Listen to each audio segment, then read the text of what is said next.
tal, colegas? Bienvenidos a un episodio nuevo de su podcast Entre Colegas. Mi nombre es Daniel Vela y en esta ocasión nos acompaña la psicóloga Janet Sendejas. Ella estudió licenciatura en la Facultad de Psicología de la Universidad Regiomontana y posteriormente ingresó a la unidad de psiquiatría del Hospital Universitario, cursando la especialidad de psicoterapia y psicodiagnóstico para adultos.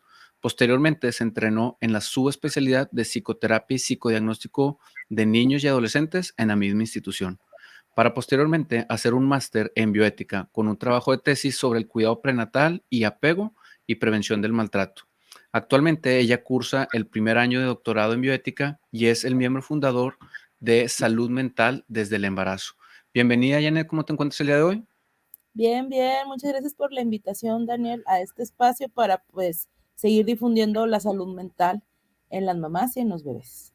Gracias a ti por aceptar la invitación. Hace tiempo que te seguía porque se me hace un tema bien delicado. El tema, en general, el tema de la salud mental en este podcast, yo creo que ocupa como el 20% al menos de todos los episodios, porque creo que así como la salud física, la salud mental es primordial, pues para el correcto desarrollo del humano. Y aunque hemos tenido episodios con psiquiatras por el tema de la salud mental desde los chiquitos, desde que nacen, pues nos faltaba hacer como este enlace con la salud mental desde el embarazo y desde la parte médica creo que, o más bien nos forman, que cuando uno piensa en procrear, lo ideal es que sea algo, pues meditado, a reserva de lo que tú me digas ahorita, pero creo que debe ser una decisión conjunta, bien planeada, desde el punto de vista médico, hasta desde hace 3 meses de que quieras concebir, tienes que empezar a tomar ácido fólico y algunas vitaminas.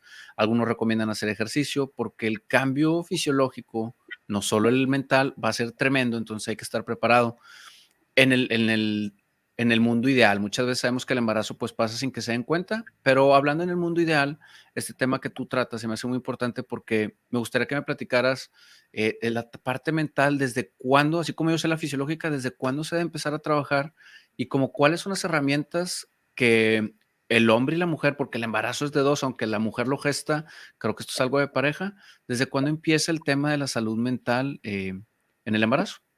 Ok. Mira, la salud mental desde el embarazo comienza desde la etapa preconcepcional, así como tú bien eh, comentaste, o sea, la idea es irnos preparando física, pero sobre todo también mentalmente, porque hay muchos cambios durante el periodo de la preconcepción, pero sobre todo ya cuando se ha podido concebir, ¿no? Y parte de la preparación tiene que ver con, pues, evaluarse, hacer un examen de cómo estamos nosotros.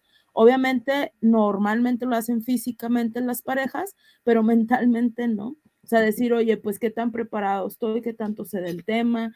Revisar si tengo temas pendientes, depresión, ansiedad, si soy una paciente crónica, por ejemplo, si soy una paciente bipolar o si tengo un tema de esquizofrenia o de psicosis o si he tenido de alguna u otra forma antecedentes en mi familia de violencia, antecedentes también de situaciones psiquiátricas, psicológicas, pues es obviamente más que obligado, entre comillas, ¿verdad? Es más que obligado, pues, hacernos responsables y hacernos conscientes de hacer un examen de cómo estamos, ¿no?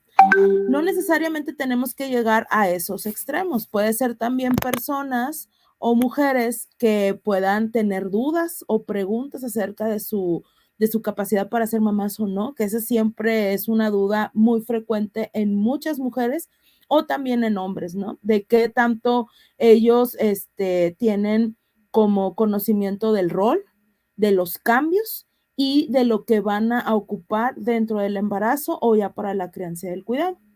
Hemos estado haciendo mucho énfasis en la página, por ejemplo, de que el nido del bebé, ¿sí? Es el cuerpo y la mente de la mamá y del papá. Entonces ese nido tiene que estar lo mejor construido, ¿sí? O empezarlo a formar, a veces con necesidad de tener algún tipo de acompañamiento, ¿verdad? Entonces sí es muy necesario e importante el que no se esperen hasta que ya están embarazados o no se esperen hasta que ya tengan al bebé. Temas de, oye, pues no he podido dejar de fumar, o sea, que tenemos que quitar tabaco, alcohol, también es un tema importante preconcepcional por todas las implicaciones que ya sabemos médicas, pero también a tema de salud, o sea, hacer salud mental, o sea, hacer un poco más fácil o no tan largo el proceso de destetarnos, por así decirlo, del cigarro, del alcohol o los temas de trastornos de alimentación.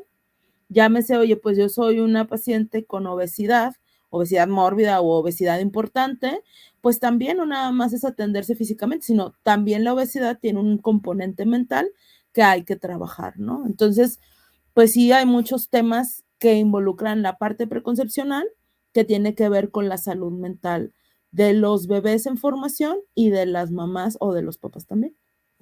Que existe una teoría, y digo teoría porque pues no estoy yo muy documentado, pero este enlace que se hace que cuando una mamá está embarazada, en realidad está ya metiendo información en el ADN y genética para su nieta, porque al final de cuentas el óvulo que se está formando dentro de la mamá, pues va a acabar siendo quien pues dé el tema conceptivo a, a la nieta. Entonces, esta como enlace que se tiene entre abuela, madre y nieta es algo que ya pues de inicio celularmente está ahí. Entonces, muchas de las veces en otro tipo digo, en psicología, pero en otras ramas, se habla mucho de este enlace que se tiene de la salud de la mamá, cómo va a perjudicar hasta 2 generaciones hacia abajo, no solo fisiológicamente, sino muchas de las veces también en el componente de la salud mental, porque muchas personas dividen este tema de, pues no, es que la mente con el cuerpo, puede estar el cuerpo sano, pero la mente no, y no tiene nada que ver, pero creo yo que pues al final de cuentas el cerebro nunca descansa, estés dormido, estés despierto, el cerebro está trabajando y todo lo que se dice el cerebro a sí mismo se va proyectando a lo mejor a corto, mediano, largo plazo y da repercusiones en el estado de salud. Entonces, por lo que mencionas, yo que siempre hago la alianza dependiendo de la especialidad, en qué momento, pero pues aquí el mejor ejemplo es que desde que ya estás considerando como pareja el procrear, pues habría que acudir a psicología. Yo platicaba hace poquito con unos colegas que en el tema del divorcio, nos vamos a ir un poquito del tema, pero quizás si las parejas antes de casarse acudieran, no sé, a un mínimo de 10 terapias psicológicas cada quien y no sé, 5 en pareja, probablemente evitaríamos casamientos innecesarios o evitaríamos divorcios porque el tema de la terapia de pareja muchas de las veces se implementa cuando ya es casi demasiado tarde. Hay otros casos de éxito, pero el tema de la terapia, hablando en este tema, porque también creo que el cambio que se va a dar una vez que entre una tercera persona o la que sea, pero de inicio es la tercera persona en una pareja, el mundo cambia por completo. Unos dicen, no, hombre, ¿qué tanto puede ser? Pero, pues, para empezar, se acaba el que pueda dormir en paz porque siempre tienes una preocupación. Y creo que en el caso de la mujer es mucho más, porque al final de cuentas son en promedio 9 meses de estar preocupada constantemente. Y justo por ahí va la segunda pregunta. Una vez que ya pasamos en la etapa eh, preconcepcional, una vez que ya está concebido y que se está gestando un bebé dentro de la mujer, ¿es aconsejable ir los 9 meses como para ir estando actualizándose así como con el ginecólogo? ¿O cuál es el deber ser del embarazo y la psicología? Pues mira, lo que se recomienda de entrada es, en un mundo ideal, como tú bien dijiste, que los pediatras o los gines hicieran un screening, ¿verdad? El screening, tenemos hoy por hoy herramientas que son 5 preguntas, o sea, no es un screening exhaustivo porque sabemos que ellos, pues, su área de atención es otra, diferente a la salud mental, pero lo ideal sería eso, o sea, que dentro de las consultas de gine y de pedia, ya, por ejemplo, si las mamás pues ya tienen otros niños, etcétera, y las ven embarazadas, pues se les preguntara sobre cómo está su estado de ánimo, ¿no?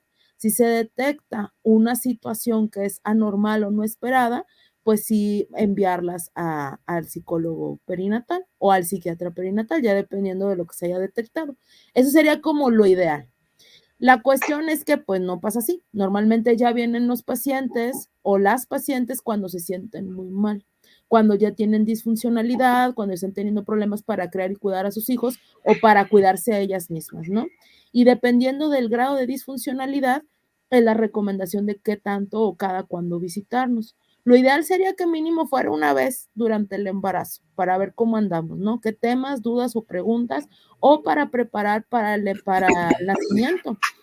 Hay pacientes que tienen angustia o estrés por cómo, sobre todo las del último trimestre, por ejemplo, cómo va a ser el nacimiento, son madres primerizas, y entonces se les da información apropiada para lo que tiene que ver el parto, para la cesárea o etcétera, ¿no? Entonces se trabaja el miedo, la angustia, sobre todo si quiere tener un parto, y pues ya ahora sí dependiendo de los objetivos que nos planteemos o nos tracemos con estas mamás o con estos papás. También involucramos mucho a los papás durante las consultas, no nada más que venga la mamá. Pero sí, mínimo una vez y de ahí, pues ya partir dependiendo del objetivo que nos tracemos, dependiendo del motivo de consulta. Se me pasó decir algo bien importante.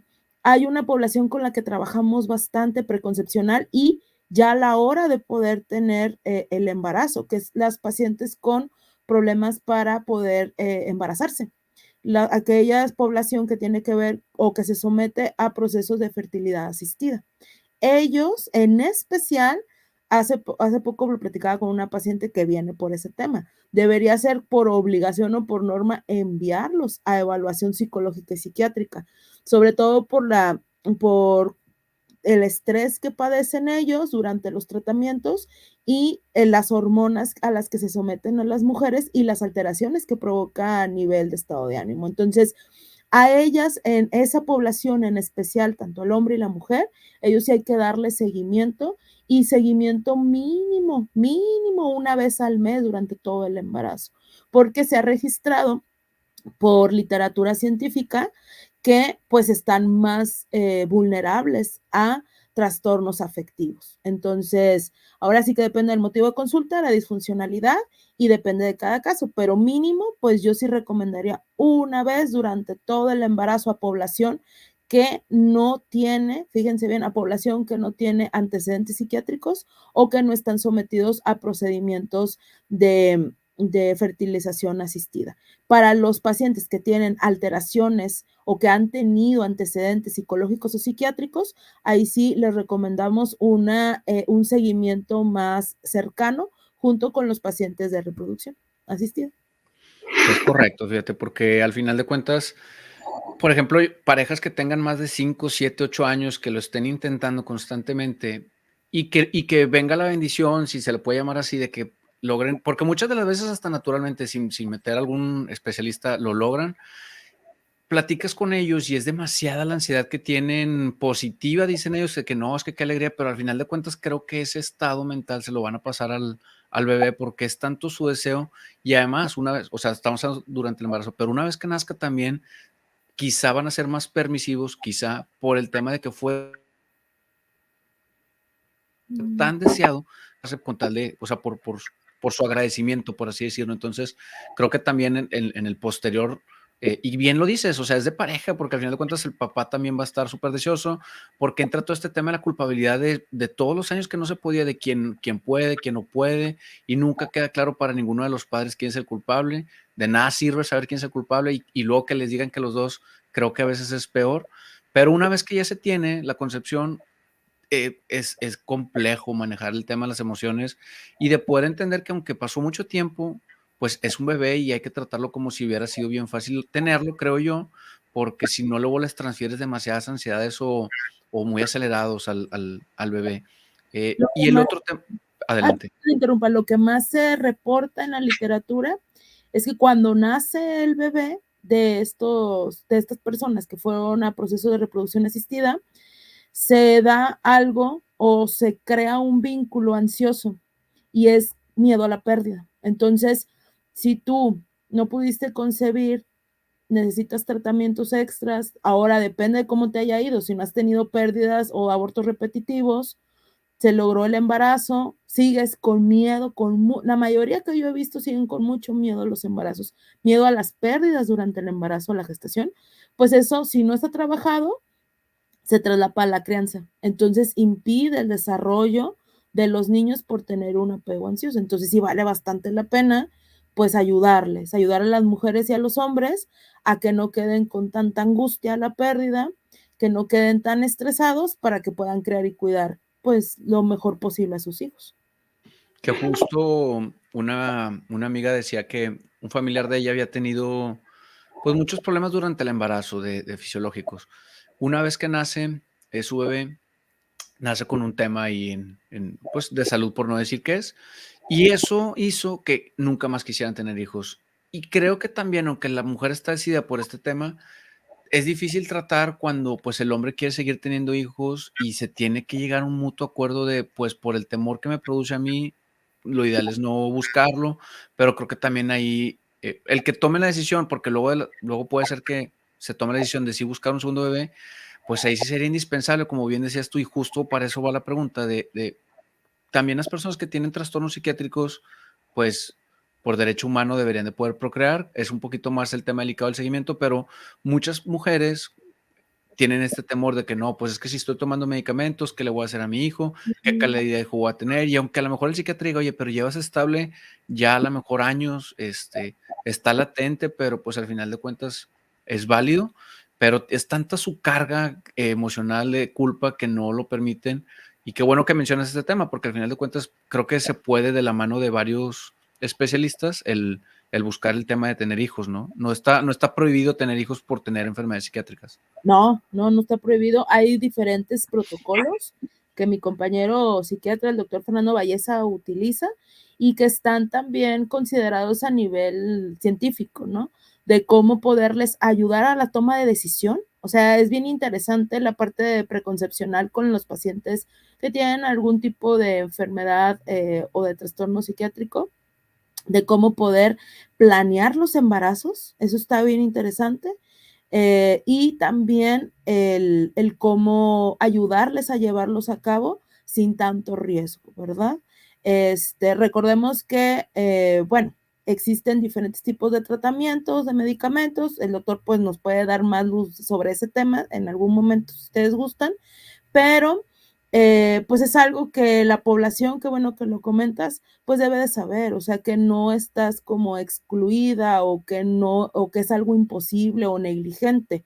Se puede trabajar para que se puedan llevar a cabo embarazos seguros y embarazos también, ¿por qué no decirlo felices? O sea, que también los puedan disfrutar. Pacientes con también, por ejemplo, con pérdidas perinatales, pues también es recomendable trabajar con ellas, ¿sí?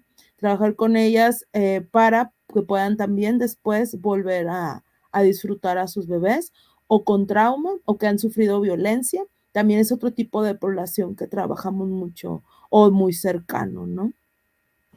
Y justo esa es la siguiente pregunta. ¿Cuáles son como las patologías que tienen los pacientes que más frecuentemente te buscan? Digo, partiendo de que todos deberían de acudir a este tipo de terapia, pero en tu experiencia, ¿cuáles son las que más se presentan a pedir ayuda? Mira, las que más se presentan a pedir ayuda, y yo creo que es porque hay mucha promoción. O sea, si tú vas a los congresos, ves páginas de internet, todo el mundo habla de la depresión postparto. Entonces, todo el mundo le tiene miedo a la depresión postparto.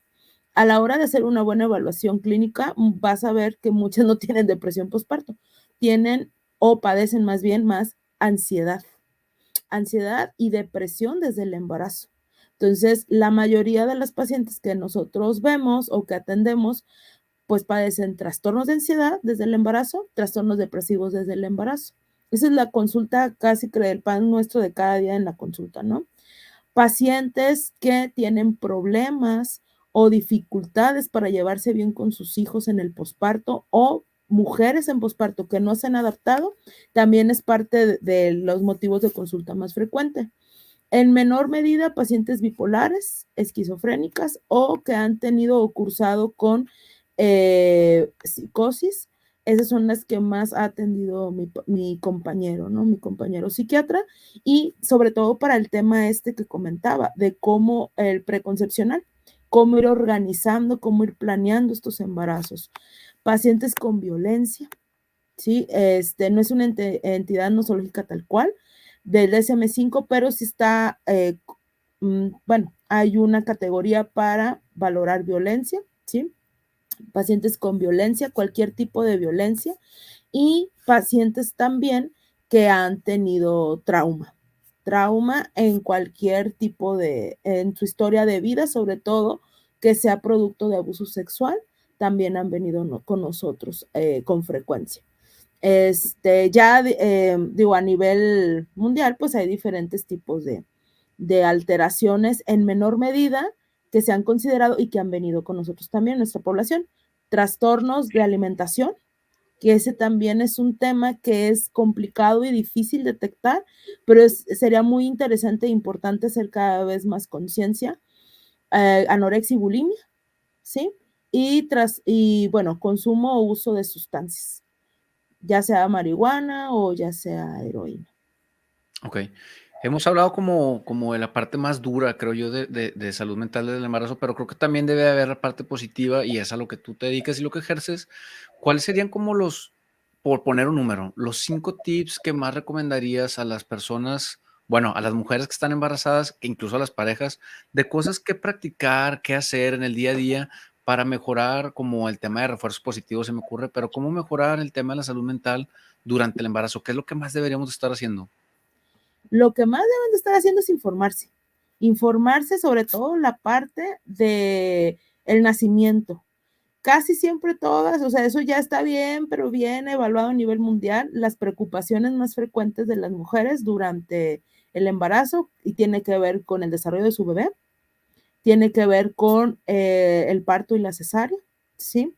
Entonces, pues informarse sobre temas de cómo van a querer tener el nacimiento, porque no nada más nacen los bebés, también nacen ellas. Entonces, vale bastante la pena informarse sobre la lactancia, aquellas que deseen lactar.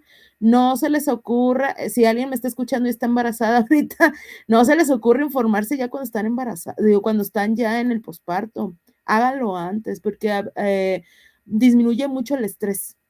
Muchísimo. Entonces, la información acerca de cómo llevar a cabo el posparto, quién te va a cuidar y ayudar en el posparto, o sea, todo lo que es construir nido para posparto, vale bastante la pena. Vale bastante la pena tener, yo creo que desde la parte física o, bueno, los gines, por ejemplo, pues lo van a estar recomendando y nosotros también lo afianzamos bastante. Dormir lo mejor posible, a horas buenas, o sea, y horas buenas me refiero no a las 11, 12, 1 de la mañana, sino tomar lo más que se pueda la oscuridad de la noche por todo lo que ya sabemos de la importancia del sueño, comer bien y comer bien, comer nutritivo, la verdad es que se ayuda también al tema de salud mental. Hay embarazadas que llegan y comen bien mal o comen mucha chatarra o comen de más y luego ahí las vemos bien estresadas porque se sienten mal físicamente, sobre todo en el último trimestre, ¿no? Comer, dormir bien, hacer algo de ejercicio para disminuir el estrés, ¿sí? Eso también nos va a ayudar. Ejercicio que se ha recomendado por el ginecólogo, obviamente. Realizar mindfulness, hemos tratado, o para este próximo año, 2022, vamos a tratar de hacer grupos de mindfulness para embarazadas, ¿sí? Y obviamente, pues trabajar en psicoterapia, aquellos temas o dudas o preguntas que tengas, ¿no? Dudas o preguntas que tengas sobre la maternidad y sobre el cuidado de bebés. Ya se ha demostrado también en una investigación que se hizo aquí mexicana de que algo que ayuda mucho a reducir el estrés en el embarazo, pero sobre todo en el posparto, es saber cómo funciona un bebé. O sea, saber y conocer qué se espera de un bebé, sobre todo para las madres primerizas. Desde cómo hacen, cómo defecan, en el sentido de qué color son las deposiciones, el saber cómo es el sueño del bebé, algunos temas del por qué lloran o cuándo ir al pediatra.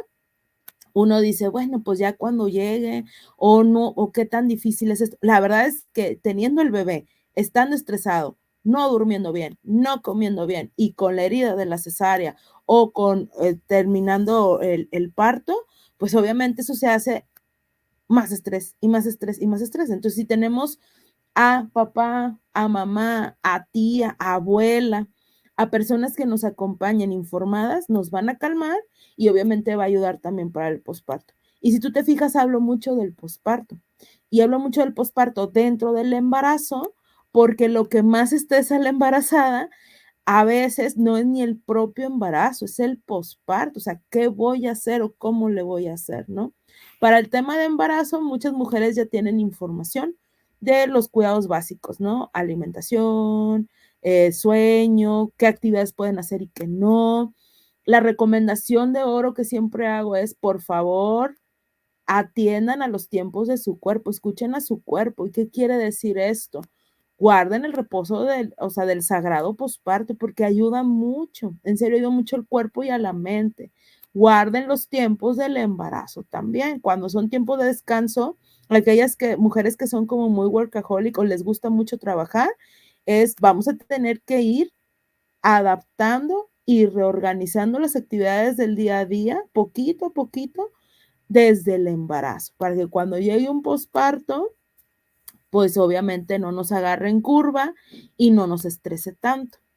Para aquellas mamás que han tenido pérdidas perinatales, que también ese es otro motivo de consulta frecuente con nosotros, pues sí es importante la atención. La atención si es un nuevo embarazo, para que también podamos nosotros ayudarles a desestresar, por así decirlo, a que no se nos complique en un trastorno de ansiedad o depresión y también lo puedan disfrutar, porque a final de cuentas parte de la vida sexual y reproductiva de las personas, el querer tener, o depende mucho del querer tener más hijos, es algo que tú comentaste hace ratito, es pues que nos vaya bien, o sea, que sea una experiencia también gratificante y que sea una buena experiencia no nada más el embarazo, sino también el nacimiento y el posparto. Hay gente que ya no quiere tener hijos porque le fue mal en el nacimiento, en el posparto o en el embarazo. Entonces vale la pena pues que nos vaya bien para que si es su deseo, pues puedan tener o quieran tener otro hijo. No queden con el trauma reproductivo, que ese es uno de los temas que también trabajamos. Claro, y el tema, digo, no se ha tocado, pero de cuando ya está la madre embarazada, pero tiene un hijo chiquito, en mi caso, pues pasó con Carmen, ella tenía como 8 meses o 6 meses cuando nos supimos que venía un segundo, y el tema de la salud mental es justo lo que decías de, oye, pues tú ya estás estresada porque estás en el posparto, tienes una bebé, y luego de repente llega otro, el cómo lidiar con todo el estrés de, pues que estás con uno, pero ya está el otro en camino, o a lo mejor en 2, 3 años después que tienes un bebé caminando, lo difícil que puede ser estar lidiando con todo ese estrés tanto para la pareja, que justo no se ha mencionado, pero el tema de la red de apoyo, porque también tener un hijo no es muy difícil en otros países, a lo mejor es más complejo cuando no tienes a los padres, tíos, familias tan numerosas como nuestro país, pero también debe ser muy difícil el no tener pues esta abuela o este abuelo que te eche la mano. Creo que también es bueno ir informando a ellos lo que se viene y también comunicarlo, porque muchas de las veces, yo supongo que te ha tocado escucharlo, que están las abuelas siempre cuando recién se casan y cuando vas a tener hijos y cuando vas a tener hijos, y luego se tienen los hijos, y he tenido casos de amigos de que dicen, no, pues es que mis papás nunca me iban a cuidarlos. Oye, pues entonces, ¿para qué te presionaban tanto por tener hijos si ahora cuando les pides que te los cuiden, no, pues es que son tuyos, no, es que yo no puedo, no, pues es que para qué trabajas, pero luego uno se memoriza y dices, oye, pues ¿para qué le pidieron tanto tiempo a la mujer y al hombre que trabajaran, que estudiaran, que consiguieran el trabajo de sus sueños? Si cuando tienen hijos, con esta crianza mexicana de, no, pues es que si ya tienes hijos, ahora salte del trabajo y dedícate a cuidar. Pero a mí me causa un poco de conflicto esa diferencia de opiniones en el que antes les decían, pues estudia para que tengas un buen trabajo, pero pues si tienes hijos no trabajas y entonces ¿dónde quedó todo tu sueño? Que esa es una parte que no hemos mencionado. Creo yo que si la mujer es plena y feliz, trabajando, le va a dar una vida feliz a sus hijos, independientemente si van a la guardería, al kinder o pasan menos tiempo, pero muchas madres mexicanas creen hoy en día que no, el tener hijos tiene que ser cuidarlos al 100%, adiós trabajo y vivir frustrada en casa, ¿no? Sí. Pues es un tema bien importante y bien triste también, porque en pandemia se vio más la deuda que le tiene la sociedad a las mujeres, sobre todo a las mamás. Estuvo bien difícil y todavía sigue estando muy difícil para muchas mamás que yo conozco, desde amigas, colegas, hasta pacientes, la parte esta de cómo compaginar la crianza con el trabajo. Y se ha visto pues mucha discriminación también.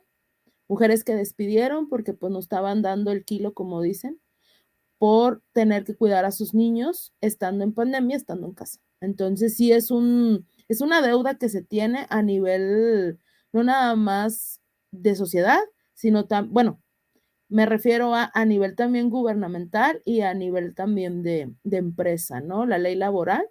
Hoy aquí en Nuevo León tenemos la ley de maternidad, parto, que la protege y también la de lactancia. Y dentro de la ley esta que te comento, de ley de parto y de maternidad, que nosotros también apoyamos en la parte de salud mental, pues proponíamos esto, o sea, que los horarios de trabajo para las mujeres, las facilidades también para poder conservar su salud mental y también la de sus hijos, porque es muy difícil criar y cuidar en el contexto en el que estamos, para los hombres y también para las mujeres, ¿verdad? Y pues tiene que ver con los horarios, esos horarios donde son de todo el día, saben más al jefe que a sus hijos, pues eso no debería de ser. Que justo a mí, digo, es una opinión personal, pero creo que suena inequitativo, no es justo, pero creo que los que son padres deberían de tener horarios más accesibles. O sea, entiendo que una persona que no tenga hijos pueda trabajar 8, 9, 10 horas al día, pero como dices tú, si contemplamos los tiempos de traslado, una persona que trabaja 9 horas al día, porque pues casi todas las empresas en México exprimen a los trabajadores y trabajan las horas máximas del contrato, pues son 9 horas de trabajo, más una de ida, más una de regreso, más una de preparada, más una de regresada para la cena. Si lo sumas son casi como 12 horas.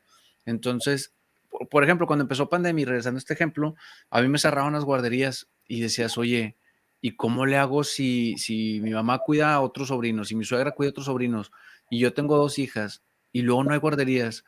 Pues no me daban las cuentas, o sea, al final de cuentas yo estoy muy agradecido con mis jefes que me dieron oportunidad de lidiar con estos tiempos, porque de otra manera yo hubiera tenido que renunciar. O sea, si no hubiera habido un poco de empatía, yo hubiera tenido que decir, no, pues renuncio porque ¿dónde dejo a mis hijas todo el día si son unos torbellinos? Y aunque no lo fueran, pues cuidar a 2 personas es bien complejo. Y es lo que dices tú, o sea, y además se me hace un tanto inhumano que se les olvide que todos venimos de una madre, y muchas de las veces de madre y padre, y que les diga, no, pues es que ese es tu problema, querías tener hijos. Pues si tú eres el resultado de uno de ellos, o sea, ¿en qué momento se te olvidó?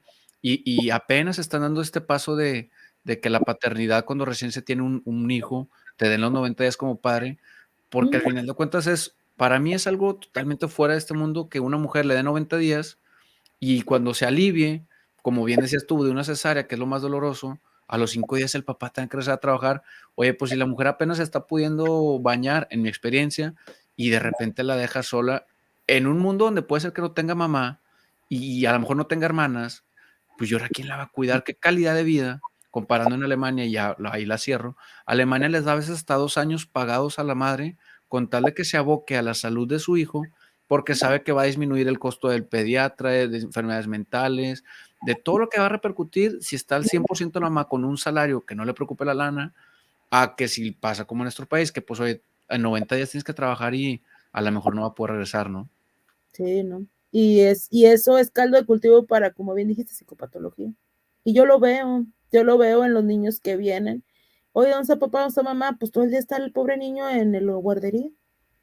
Pero no hay tanta opción de no dejarlo en la guardería porque tienen que trabajar. Entonces Claro, es un como círculo ahí que no se puede romper. Pero pues eso viene desde gobierno y desde la ley laboral. claro, perfecto. Y el tema de salud mental desde el embarazo, por lo que me has platicado, pues lo sigues trabajando posteriormente al parto. ¿En qué momento termina tu intervención, por así decir? Termina hasta los 5 años de los bebés. La psicología perinatal involucra la parte preconcepcional, obviamente la parte de salud mental reproductiva de la mujer, ¿sí? Y eso involucra embarazo, posparto y hasta los primeros 5 años de vida de los bebés, o sea, primera infancia. Nos faltó, bueno, te menciono en el podcast, tenemos en el episodio 81 con una psicóloga, de hecho, que después hizo antropología, el tema de las dulas, quizá lo has escuchado, que hoy en día ha tomado más fuerza, tiene años, pero aquí en Monterrey ha tomado un poquito de más fuerza. Hay un médico ahí en un hospital que lo promueve mucho, que creo que también viene a ayudar a este tema del acompañamiento. Yo he visto cómo en pandemia acabaron algunas siendo virtual, pero creo que ayuda. Algunos hombres decían, oye, pues es que estoy pagando por esto, pero pues la mujer decía, oye, pero pues al final de cuentas, la mujer a veces ocupa este cariño que a veces los hombres no se nos da tan fácil y una dula pues estudió para eso y tiene muchísimos años de existir. Entonces también para los que les interesa ese tema creo que vale mucho la pena. Hay una última pregunta que quiero hacer, pero antes de hacer la pregunta quisiera saber si del tema de salud mental desde el embarazo hay algo, sé que es un tema extenso, pero hay algo más que quisieras decir antes de pasar con otra pregunta. Pues básicamente que vale mucho la pena empezarlo a hablar, ¿sí? Que las mamás no tengan miedo en atenderse. Muchas tienen mucho miedo de venir al psicólogo o al psiquiatra porque piensan que le van a quitar a los niños. Y eso no va a pasar. O sea, algo que hacemos mucho es como concientizar a la población de que no las estigmatice, o sea, que no las vea como locas, porque eso es lo que ellas tienen mucho miedo, que no les van a quitar a los niños, o sea, los jueces o las personas que están procurando el bienestar de los niños a nivel legal o a nivel de política pública, se fijan mucho en que si mamá o papá tiene algún problema, pues se atiendan. Y eso es más que nada válido para que se lo puedan quedar. Entonces, que no les dé miedo, que no les dé miedo lanzar o levantar la manita y decir, no me siento bien. No tienen que ser perfectas tampoco. Y sobre todo no tienen que estar felices todo el tiempo. Si alguien no está feliz todo el tiempo, no es algo anormal, o sea, eso es imposible. Lo que sí buscamos es que si no puedes atenderte tú, tus necesidades básicas, no puedes atender a tus niños en sus necesidades básicas o necesarias para su desarrollo, pues dense la vuelta con nosotros, porque algo seguramente podemos hacer para que se sientan mejor y puedan ser más funcionales. Esa frase que dijiste se repite mucho entre psicólogos y psiquiatras porque desgraciadamente creo, al menos lo que he visto en los últimos episodios, es las redes sociales han hecho esta imagen falsa de que todos están felices todo el tiempo y todos están comprando cafés, pasteles, hamburguesas, porque son pocos los que muestran crisis, ¿no? De tristeza, de ansiedad, de depresión públicamente. Y además que es muy común que si tú llegas a alguien y te ven triste y dices, no, pues es que ando agüitado. No, no estés triste, pues muchos, casi todos los psicólogos o todos los de la salud mental dicen, pues déjalo ser, o sea, pues acompáñalo con lo que tengas que acompañarlo, pero quédate un ratito con él y si quiere llorar, si quiere despotricar, a lo mejor en 10, 15 minutos ayudas a su estado mental y no minimizarlo y decir, no, no estés triste, no, todo va a pasar, no, todo va a estar bien, porque en ese momento para esa persona, independientemente de la causa, porque también otras de las veces es, pues es que no es para tanto, pues independientemente, o sea, si la persona te lo está expresando y te está abriendo ese como ese canal, acéptalo y déjalo estar triste. Es súper patológico, creo, el decir siempre estar feliz. Es como bien decías, o sea, es normal estar triste, es normal estar enojado, hay un abanico de posibilidades de emociones. Algún psicólogo, coach en medicina laboral, a veces al llegar tenía como estas tarjetas, no sé cómo se llaman, pero unas tarjetas de emociones y te decía, a ver, escoge 3 de las que tú sientes ahorita. Y fue donde yo aprendí a saber que existen más de 5 o 6 emociones, existen infinidad de emociones que tú le dices, oye, pues yo he sentido esto y una vez que lo integras dices, ah, bueno, él te daba como soluciones, ¿no? Para ellas, porque hay emociones negativas y positivas, pero todo se encasilla muchas veces que no, hay que estar siempre feliz en el embarazo. Pues digo, es un mundo ideal, pero utópico y al final de cuentas, pues es una mentira, ¿no? Creer que no se puede estar triste. Y justo la última pregunta es, Janet, ¿en qué momento? Porque supongo que esto, a reservar que me digas, no entraste a la licenciatura diciendo, no, me quiero dedicar a la salud mental en el embarazo. ¿En qué momento dijiste, oye, este tema me apasiona, me motiva y quiero dedicarle mi vida a esto? En todos los lugares que doy la entrevista me preguntan eso. Es que casi no habemos, yo creo, ¿verdad? Psicólogos No, de perinatales, hecho, ¿verdad que no? no. Bueno, me empezó a llamar mucho la atención lo de la psicología prenatal cuando yo era residente en la unidad de psiquiatría. Había una residencia para psicólogos y atendí una embarazada. Y las herramientas que yo tenía en aquel entonces, dije, oye, pues me falta, o sea, esto es muy bueno para pacientes de tales características que la paciente en aquella ocasión tenía, pero no me es suficiente. O sea, yo siento o yo pienso y creo que necesito un abordaje especial para las embarazadas. Entonces salgo de la unidad, mi preparación, y empiezo a ver otros temas que van en conjunto a la psicología para poder atender a las embarazadas. Veo formaciones en otros países. Aquí en México no encontré nada. Tuve que hacer formaciones online también porque es difícil accesar a esas formaciones. y empecé a darme cuenta de que pues muchos de los problemas mentales vienen no cuando estamos niños, sino desde que nos están empezando a planear o no, desde la etapa preconcepcional, desde el embarazo, si mamá se cuidó o no, si mamá estuvo estresado o no, si mamá tenía idea de cómo cuidarse o no, y sobre todo si mamá te quería o no. Entonces empecé a tener más abordajes desde la teoría del apego, desde la bioética, desde la parte esta muy padre de mentalizar, ¿sí?